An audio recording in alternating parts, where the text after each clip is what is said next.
Selamat datang di channel Alur Donghua. Sebelum menonton, silahkan subscribe, biar Mimin tambah semangat update-nya. Terakhir kali pedang leluhur penghukum surga muncul adalah di alam Dewa Naga kuno, dan pedang itu dilemparkan ke dalam sumur samsara agar ras iblis tidak bisa mendapatkannya, kata Kianye Yinger tiba-tiba. Catatan serupa tentang peristiwa tersebut juga ada di alam Dewa Kerajaan Brahma dan banyak kerajaan lainnya, jadi bagian ini kemungkinan besar adalah kebenarannya. Aku terkejut membaca bahwa putri kuno Dewa Naga tersegel di dalam pedang leluhur. Pasti banyak orang yang mencoba mencari pedang leluhur, kan? Yun Ce bertanya. Jika itu adalah alam bintang lain, percayalah padaku ketika aku mengatakan bahwa setiap inci daratan telah digerus jutaan kali, jawab Kianye Yinger acuh tak acuh. Namun, ini adalah alam Dewa Naga. Siapa yang berani menyerbu tempat ini? Meski begitu, alam Dewa Naga sendiri mungkin tidak pernah berhenti mencari pedang. Tanah terlarang samsara khususnya pasti telah dicari berulang kali. Apa bedanya jika mereka menemukan pedang leluhur yang menghukum surga? Kecuali jika pedang mengakui penggunanya sebagai tuannya, kekuatannya akan sangat mengurangi umur penggunanya. Berdasarkan standar kuno, semua makhluk di alam semesta saat ini dianggap fana. Artinya, menggunakan pedang leluhur penghukum surga secara paksa sama saja dengan bunuh diri. Apa gunanya bahkan jika pedang itu memiliki kekuatan untuk menghancurkan primal chaos itu sendiri? Tentu saja ada benarnya, kata Yun Ce pelan. Dengan asumsi saya menemukan pedang itu 4 tahun lalu, saya tidak akan ragu untuk menghancurkan dunia dengan mengorbankan nyawa saya sendiri. Kianye Yinger mengerutkan kening dalam-dalam sebelum menghela napas sedikit. Alisnya mengendur perlahan saat dia berkata, bagi banyak orang, apa yang disebut harta karun surgawi nomor 1 ini tidak sebanding dengan sehelai pun rambutmu. Kamu sebaiknya mengingat kata-kataku jika kamu pernah memikirkan pemikiran seperti itu di masa depan. Yun Ce tidak bisa menahan diri untuk tidak memberinya tatapan aneh. Kianye Yinger segera membuang muka dan menambahkan dengan kaku, saya berbicara atas nama istri dan anak perempuan Anda. Aku tahu, aku akan mengingatnya. Yun Ce mengangguk ringan. Jawabannya sangat serius hingga hampir patuh. Ini sangat mengejutkan Kianye Yinger sehingga dia tidak tahu bagaimana menjawabnya untuk sementara waktu. Yun Ce mengembalikan pandangannya ke catatan kuno Dewa Naga. Yun Ce sudah tahu bahwa putri Dewa Naga disegel di dalam pedang leluhur penghukum surga hingga ke benua langit yang mendalam. Dilihat dari cerita dan kata-kata terakhir Naga Azure Purba, dia kemungkinan besar telah berhasil mengubah putrinya menjadi roh pedang-pedang leluhur penghukum surga. Dia pasti sudah putus asa dan meninggal sejak lama jika bukan itu masalahnya, apalagi bertahan hingga saat ini. Kejutan sebenarnya dari catatan ini adalah fakta bahwa segel Dewa Naga berisi secercah kekuatan suci Dewa Leluhur. Itu mungkin rahasia terbesar suku Dewa Naga kuno. Bagaimanapun juga, itu adalah kekuatan tertinggi yang melampaui yang primordial. Menggunakan kekuatan ilahi Dewa Leluhur sebagai medianya, dia seharusnya membentuk koneksi dengan ruang internal pedang leluhur, menyatukan putrinya dan kesadaran pedang leluhur, dan mengubahnya menjadi roh pedang-pedang leluhur. Dengan asumsi bahwa mereka memiliki kompatibilitas yang sempurna, upaya primordial Azure Dragon tentu saja memiliki peluang teoritis untuk berhasil. Misalnya, Heling telah menjadi roh mutiara dari mutiara racun langit dan mutiara surga abadi. Di sisi lain, itu adalah pedang leluhur penghukum surga, harta karun surgawi yang lebih tinggi dari mutiara racun langit dan mutiara surga abadi. Tidak ada yang bisa mengatakan apa hasil akhirnya.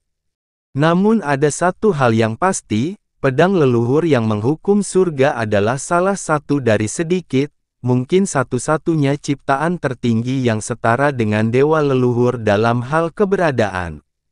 Oleh karena itu, kekuatan yang benar-benar dapat menghancurkannya tidak ada sebelumnya, sekarang, atau di masa depan.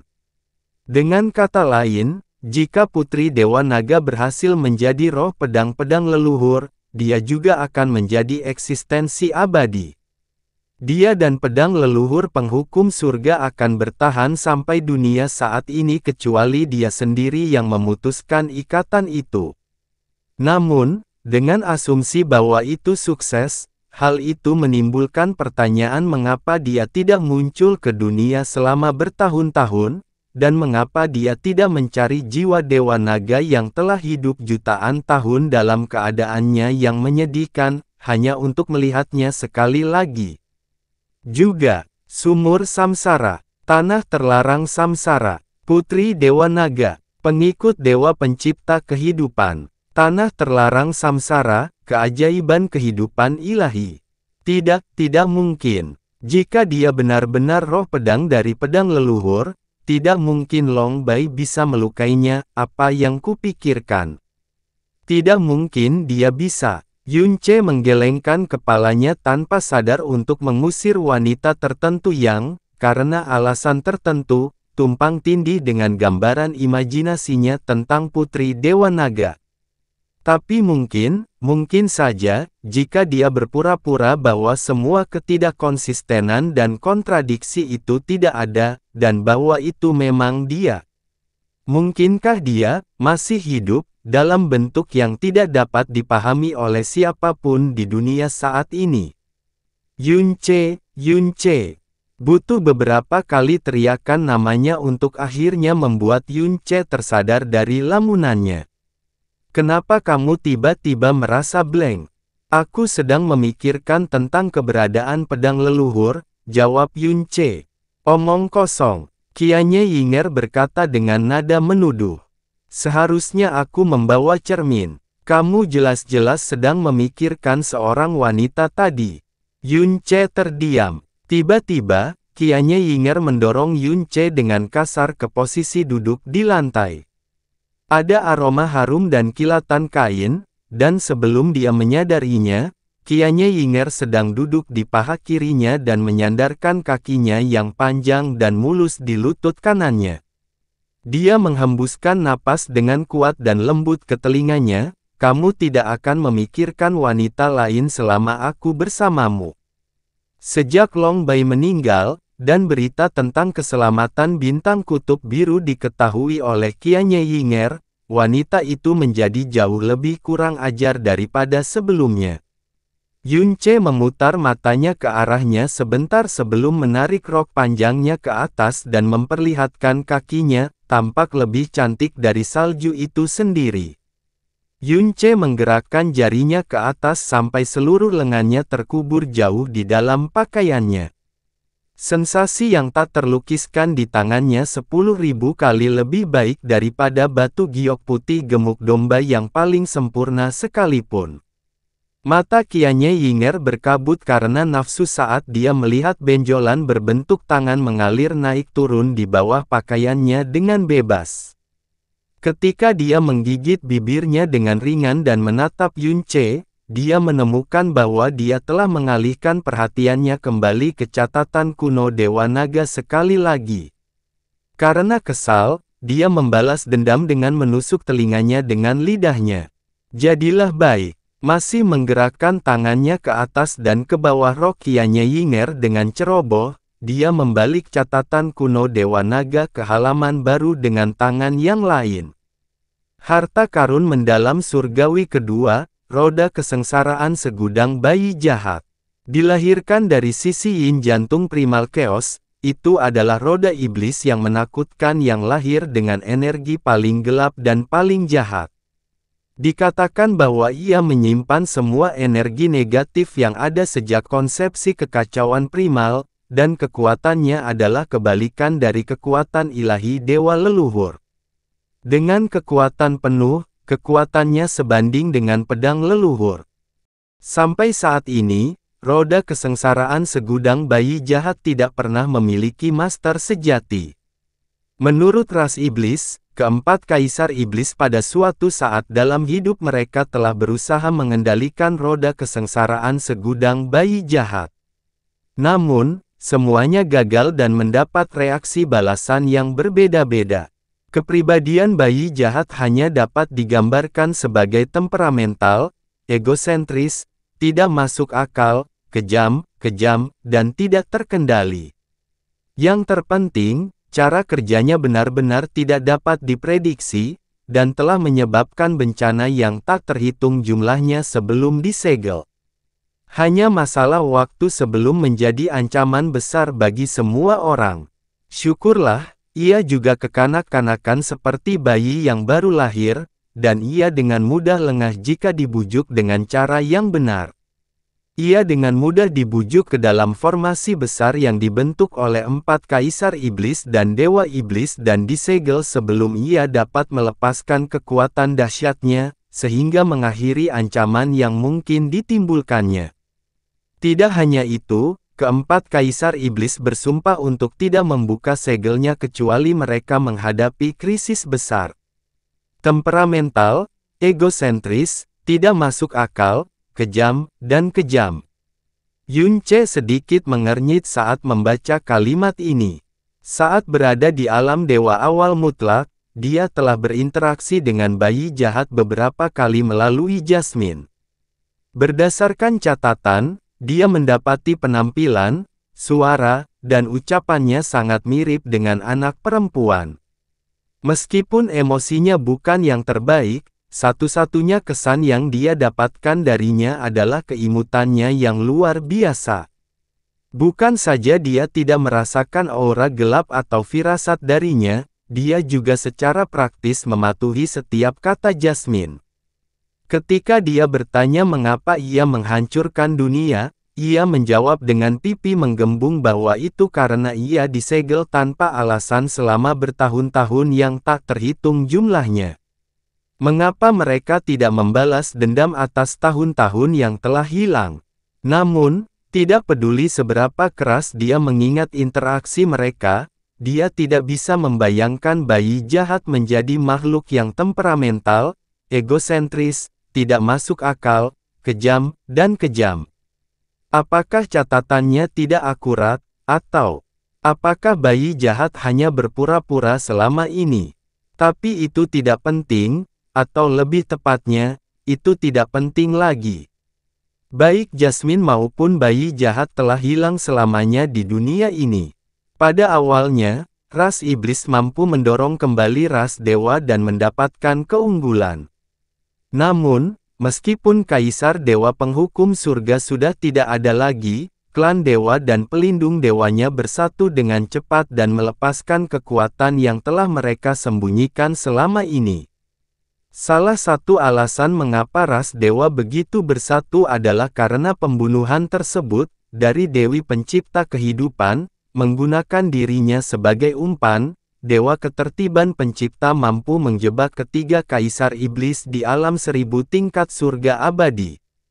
Sejak saat itu, ras iblis menderita kekalahan demi kekalahan hingga hampir mengalami kehancuran total. Meski begitu, para kaisar iblis masih belum bisa melarikan diri dari alam 1000 tingkat surga abadi, tanpa ada yang membimbing mereka. Para iblis yang putus asa sebenarnya memilih untuk melepaskan segel pada roda kesengsaraan segudang bayi jahat.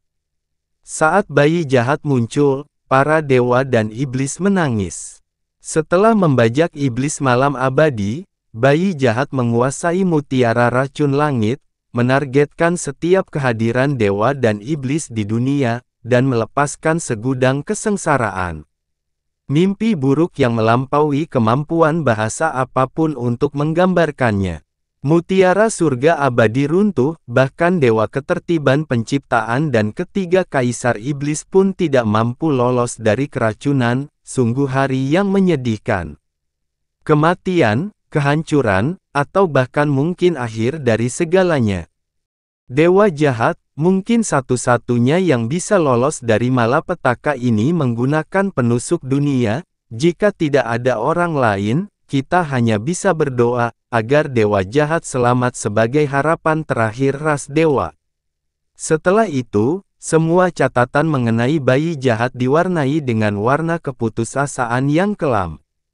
Seandainya dewa jahat memiliki penindik dunia pada saat itu, dia pasti punya kesempatan untuk lolos dari malapetaka. Sayangnya, tidak ada yang tahu bahwa dewa jahat dan kaisar iblis pemalu surga telah saling menukar harta karun surgawi mereka sebagai bukti cinta mereka. Lebih buruk lagi, setelah kaisar iblis pemalu surga diasingkan dari dunia, dewa jahat yang benar-benar kecewa telah mengembalikan mutiara racun langit kepada iblis kaisar iblis pemalu surga yang masih hidup. Akibatnya, dewa jahat gagal lolos dari bencana yang berakhir di dunia dan akhirnya binasa dalam segudang kesengsaraan. Sebelum dia meninggal, dia menyegel kembali roda kesengsaraan bayi jahat yang telah habis dan bonekanya, iblis malam abadi, penguasa iblis pembantai bulan, dan meninggalkan semua warisan yang diperlukan untuk menyelamatkan dunia setelah dia pergi. Di sisi lain, berkat Walt Piercer, Heaven's Meeting Devil Emperor yang semua orang mengira sudah mati, selamat dari lingkungan keras di luar Primal Chaos, dan bahkan berhasil kembali ke dunia untuk sementara waktu. Nasib benar-benar hal yang berubah-ubah dan tidak dapat diprediksi. Yun Ce menghela napas sedikit untuk melampiaskan perasaan kompleks yang beredar di dalam hatinya saat ini. Setelah itu, dia mengendus tangannya yang penuh aroma sebelum menyelipkannya kembali ke bawah rok Qianye Ying dan memulai kembali bacaannya sekali lagi. Harta karun mendalam surgawi ketiga, segel kehidupan dan kematian primordial. Dilahirkan dari jantung primal chaos, segel kehidupan dan kematian primordial adalah manifestasi energi primordial tertua. Energinya terkait dengan alam semesta purba, dan selama alam semesta purba masih ada, ia tidak akan pernah hilang. Makhluk hidup yang bermandikan energi primordialnya adalah abadi dan tidak akan pernah kehabisan umur. Itu dipegang oleh Dewi Pencipta Kehidupan, dan dia diberkati dengan karunia keabadian sebagai hal yang biasa. Segel kehidupan dan kematian primordial lenyap setelah Dewi Pencipta Kehidupan meninggal dunia, dan dikabarkan bahwa harta karun surgawi yang mendalam telah jatuh ke tangan ras iblis 9 iblis, itu benar-benar sebuah tragedi. Harta karun mendalam surgawi keempat, mutiara surga abadi. Dilahirkan dari celah waktu primordial, ia membawa dunia literal dengan ruang tak berujung di dalamnya, dan hukum waktu berfungsi secara independen dari hukum primal chaos. Dikabarkan bahwa hal itu dapat mengganggu hukum waktu alam primal chaos dengan paksa. Itu diadakan oleh Dewa Ketertiban Penciptaan. Menggunakan dirinya sebagai umpan, Dewa Ketertiban Penciptaan mampu menjebak ketiga kaisar iblis di alam 1000 tingkat surga abadi. Karena efek dari segudang kesengsaraan, alam ilahi surga abadi runtuh, dan kekuatan sucinya padam. Tidak ada yang tahu apakah cahaya ilahi akan bersinar lagi di masa depan yang tidak diketahui. Heling, apa itu, alam 1000 tingkat surga abadi? Yun Ce bertanya menggunakan suara jiwanya.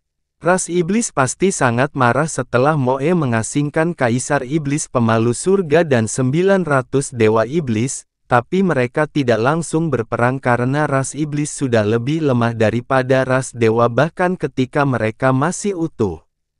Setelah kehilangan Heaven's Meeting dan 900 dewa iblis, peluang mereka untuk mengalahkan ras dewa dalam konfrontasi langsung hanya bisa digambarkan sebagai sangat buruk. Namun, setelah pilar ras dewa, kaisar dewa penghukum surga telah meninggal dunia, dan dewa penciptaan elemen yang kuat telah mengasingkan diri, satu-satunya dewa pencipta yang tersisa di sisi ras dewa adalah si Kedewa Pencipta Ketertiban. Yang terkenal karena kepribadiannya yang penyendiri, tindakannya yang mandiri, dan sama sekali tidak memiliki otoritas atau perintah apapun, dan Li Su, dewa pencipta terlemah dalam hal kekuatan tempur. Tentu saja, ras iblis yang sedang membara tidak akan melewatkan kesempatan emas seperti itu. Maka pecahlah perang besar antara dewa dan iblis dengan pedang leluhur penghukum surga sebagai pemicunya. Namun, melihat catatan kuno Dewa Naga, ras iblis kuno masih meremehkan kekuatan ras dewa. Moe mungkin sudah meninggal, tapi klan dewa penghukum surga dan klan dewa lainnya yang bertugas sebagai pelindungnya masih sangat kuat. Fakta bahwa sebagian besar warisan kerajaan yang ada saat ini dapat ditelusuri langsung ke klan pelindung Moe adalah buktinya. Itu juga membuktikan bahwa Moe telah bersiap berperang melawan ras iblis sejak lama. Ada juga satu lagi faktor penting yang berkontribusi terhadap kekalahan mengerikan ras iblis. Selama paruh kedua perang besar, tiga inti ras iblis, para praktisi kegelapan terkuat di antara mereka semua, Kaisar Iblis Kegelapan Asli, Kaisar Iblis Nirwana, dan Kaisar Iblis 9 Iblis, semuanya telah terpikat ke dalam alam 1000 tingkat surga abadi dan terjebak. Baru setelah bayi jahat tanpa disadari telah menghancurkan alam ilahi surga abadi dengan segudang kesengsaraan, mereka akhirnya dibebaskan, namun pada saat itu semuanya sudah terlambat. Hasilnya tidak bisa dihindari sejak ras iblis kehilangan pemimpin dan kekuatan tempur terbesar mereka. Setelah kalah berkali-kali dan terdorong ke jalan buntu, dan Kaisar Iblis mereka sepertinya tidak akan kembali lagi, ras iblis akhirnya memutuskan untuk membuka segel roda kesengsaraan segudang bayi jahat. Mutiara surga abadi berada di peringkat keempat dari 7 harta karun surgawi yang agung, hanya kalah dari pedang leluhur penghukum surga, roda bayi jahat dari segudang kesengsaraan, dan segel kehidupan dan kematian primordial. Penempatan ini sebenarnya telah lama membingungkan Yun Ce. Meskipun alam ilahi surga abadi cukup istimewa, dia tidak dapat membayangkan bahwa alam itu lebih istimewa daripada mutiara racun langit atau penusuk dunia. Hal itu tidak lagi terjadi. Setelah mengetahui bahwa alam 1000 tingkat surga abadi yang belum pernah terdengar sebelumnya ini cukup kuat untuk menghentikan 3 kaisar iblis hingga akhir perang, dia mau tidak mau bertanya kepada Heling tentang hal itu. Heling menjawab, fungsi manipulasi waktu mutiara surga abadi tidak terbatas pada perluasan waktu saja. Ini bisa memperpanjang dan memampatkan waktu. Yang terakhir ini jauh lebih sulit dicapai dibandingkan yang pertama. Yun Ce segera mengerti maksudnya. Maksudmu, alam 1000 tingkat surga abadi juga bisa mempercepat waktu? Iya, Heling menjawab dengan tegas. Dunia batin dari mutiara surga abadi dapat dibuka ke dalam alam ilahi surga abadi yang memperluas waktu. Di sisi lain, ia juga dapat dikompresi dan dilipat sebanyak 10, 100, atau 1000 level. Dengan keterbatasan alam semesta saat ini, mutiara surga abadi hampir tidak dapat mencapai alam 10 tingkat, apalagi 20. Adapun alam 1000 tingkat surga abadi, Dewa Ketertiban Penciptaan kuno adalah satu-satunya orang yang bisa melakukannya. Seseorang yang terjebak di jantung alam 1000 tingkat surga abadi harus menerobos total 1000 dunia kecil untuk melarikan diri. Namun, sangat mudah untuk tersesat saat melarikan diri. Kemungkinan bahwa orang yang melarikan diri itu akan tenggelam lebih dalam ke alam surga abadi tingkat 1000 alih-alih melarikan diri sangatlah nyata. Lebih buruk lagi, waktu di dalam alam 1000 tingkat surga abadi mengalir 1000 kali lebih cepat dari biasanya. Yun Ce terkejut dengan apa yang baru saja dia dengar. Kekuatan harta karun surgawi yang mendalam ini, terutama ketika mereka berada pada kekuatan penuhnya pada zaman kuno benar-benar di luar pemahaman alam semesta saat ini. terkunci di balik 1000 dunia kecil sementara waktu berlalu 1000 kali lebih cepat dari biasanya, pengalaman itu hanya bisa digambarkan sebagai mimpi buruk yang mutlak. Sebagai contoh, ketiga kaisar iblis bisa saja berjuang selama 1 abad di dalam alam 1000 tingkat surga abadi, namun 100.000 tahun akan berlalu di dunia nyata. Inilah kekuatan dan teror sebenarnya dari mutiara surga abadi. Sangat disayangkan bahwa ia tidak akan pernah kembali ke kejayaannya.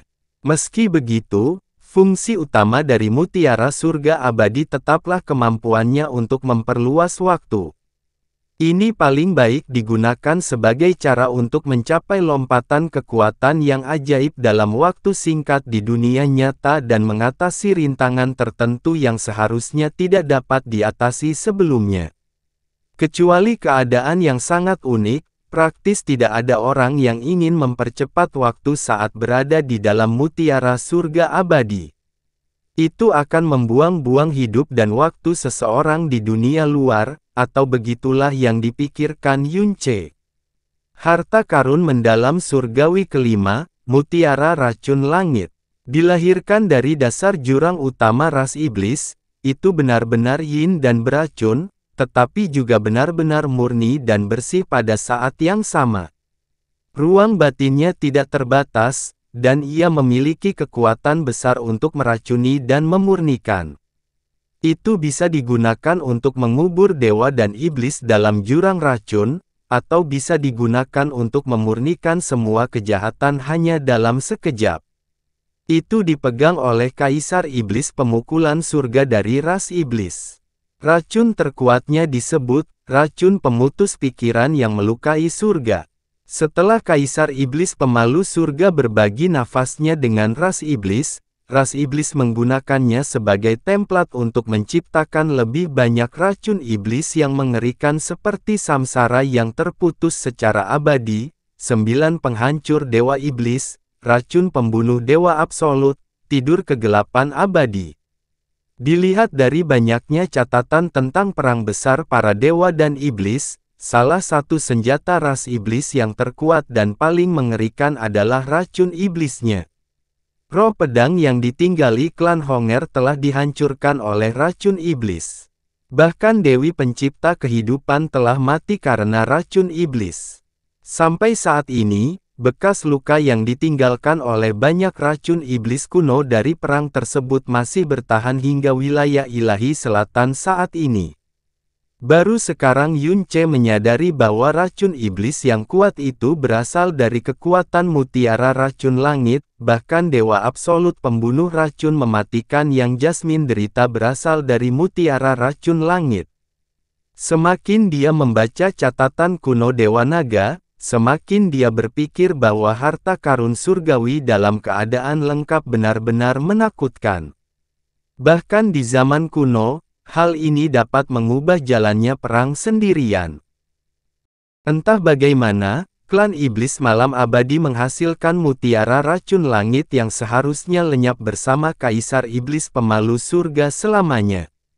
Ketika mutiara itu bersinar dengan warna biru yang mengerikan, satu-satunya kabar baik di tengah semua kabar buruk itu adalah mutiara racun langit belum menerima tuan baru, sehingga klan iblis malam abadi tidak mampu melepaskan racun pemutus pikiran yang melukai surga.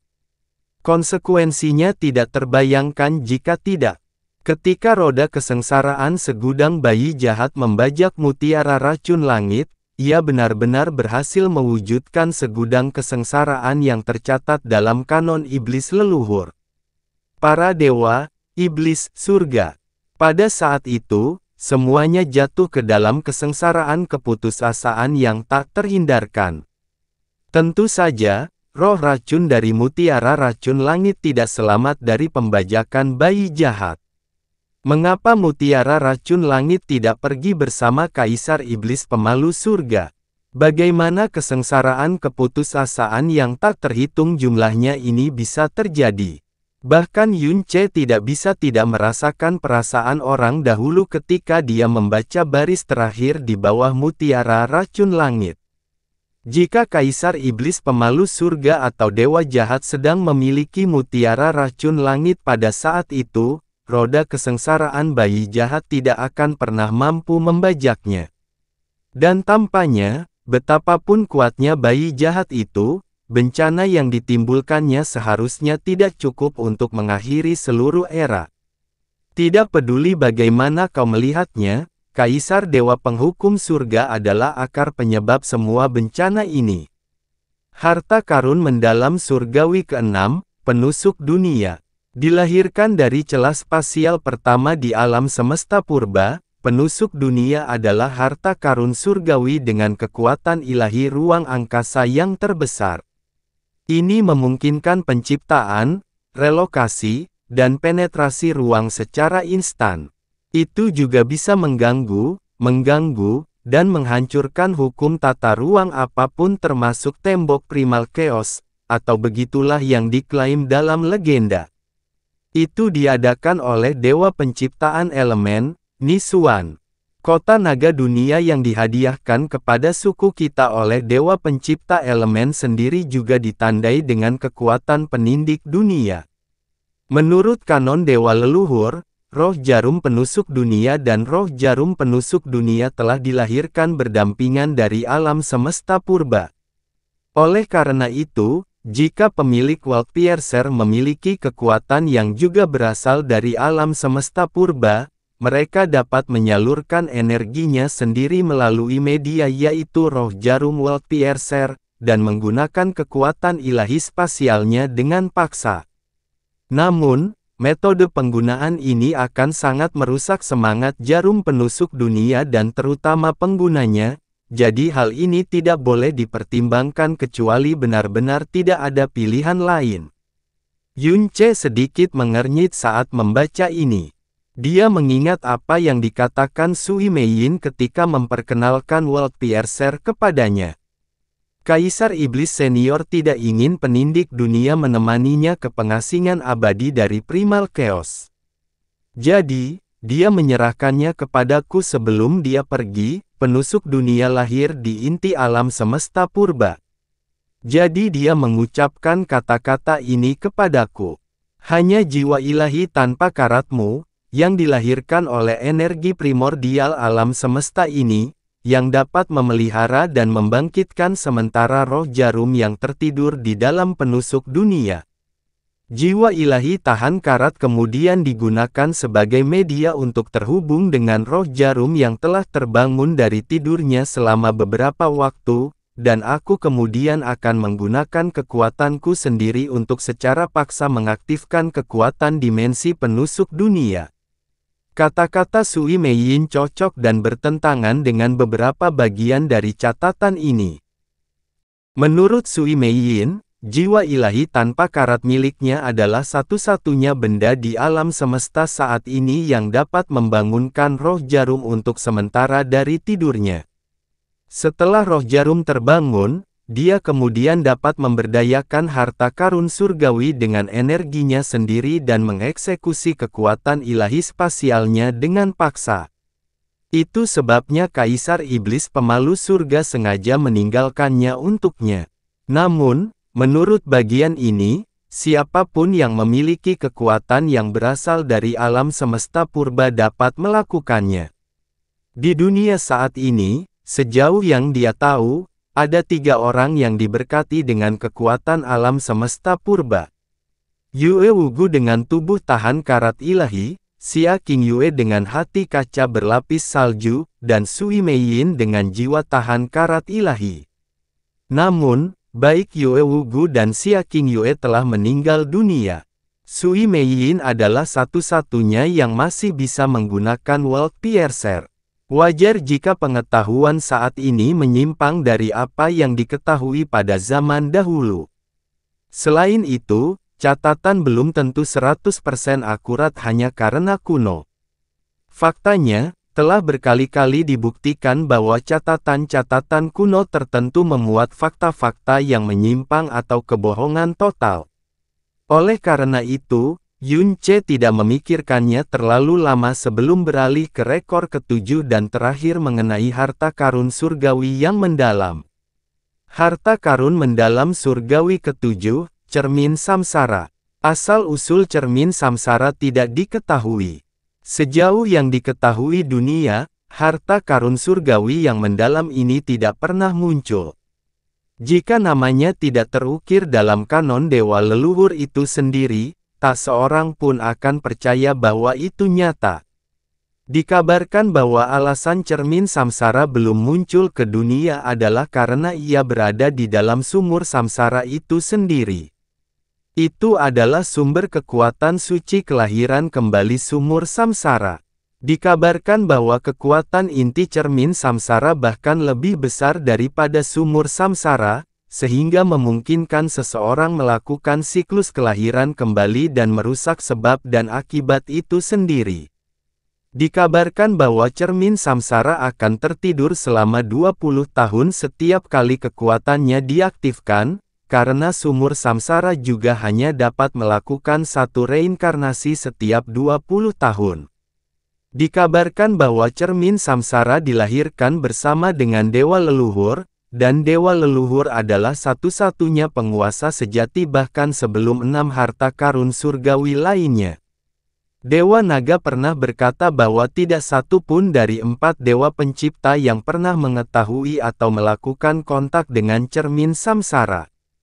Sumur samsara telah mati, baik dewa maupun iblis telah musnah, alam semesta sendiri sedang sekarat, dan cermin samsara tetap tidak terlihat. Jika memang tidak ada siklus kelahiran kembali yang tersisa di dunia ini, apakah itu berarti kita akan segera bertemu akhir yang kekal? Takut melewatkan detail sekecil apapun mengenai cermin samsara, Yunce membaca bagian itu dengan sangat lambat dan hati-hati. Itu karena titik balik nasibnya dimulai dari samsara yang paling tidak biasa. Dia ingin tahu persis bagaimana dia bereinkarnasi dari benua langit yang mendalam ke benua awan azure, lalu dari benua awan azure kembali ke benua langit yang mendalam. Apakah dua kematiannya itulah yang memicu kekuatan kelahiran kembali cermin samsara, seperti yang Jasmine duga sejak lama? Menurut catatan ini, cermin samsara belum pernah muncul pada zaman dahulu.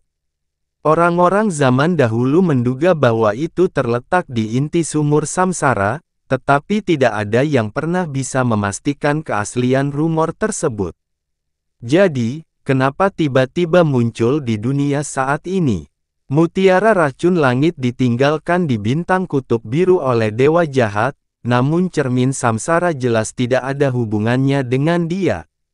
Terlebih lagi, dia yakin 100% bahwa dia belum pernah menjadi penguasa cermin samsara, sekarang atau sebelumnya. Selama bertahun-tahun, dia telah mencoba segalanya untuk mendapatkan tanggapan dari cermin samsara, tetapi tidak berhasil. Dia bahkan tidak bisa memasukkan kesadarannya ke dalam dunia batinnya.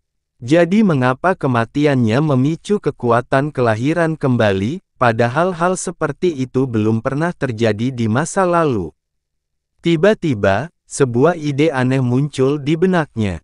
Mungkin, kematiannya bukanlah alasan cermin samsara aktif sama sekali.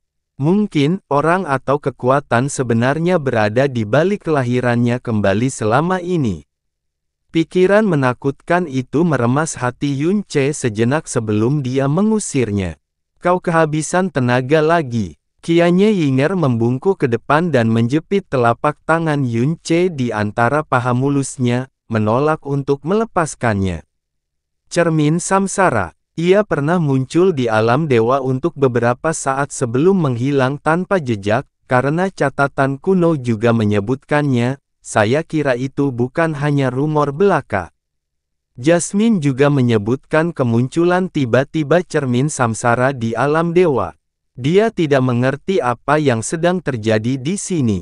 Mengapa cermin samsara tiba-tiba muncul di alam dewa? Dan mengapa ia menghilang tanpa alasan dan muncul di alam iblis ilusi bintang kutub biru di semua tempat? Cermin samsara mungkin menempati peringkat terakhir di antara 7 harta karun surgawi yang mendalam, namun segala sesuatu tentangnya, baik di masa lalu atau masa kini, diselimuti kabut misteri yang tebal. Halaman setelah cermin samsara berisi tentang sejarah panjang suku Dewa Naga, ras inti para dewa dan iblis, dan peristiwa penting tertentu yang berkaitan dengan dua alam. Pada saat dia selesai membaca seluruh catatan, 7 hari telah berlalu dalam sekejap.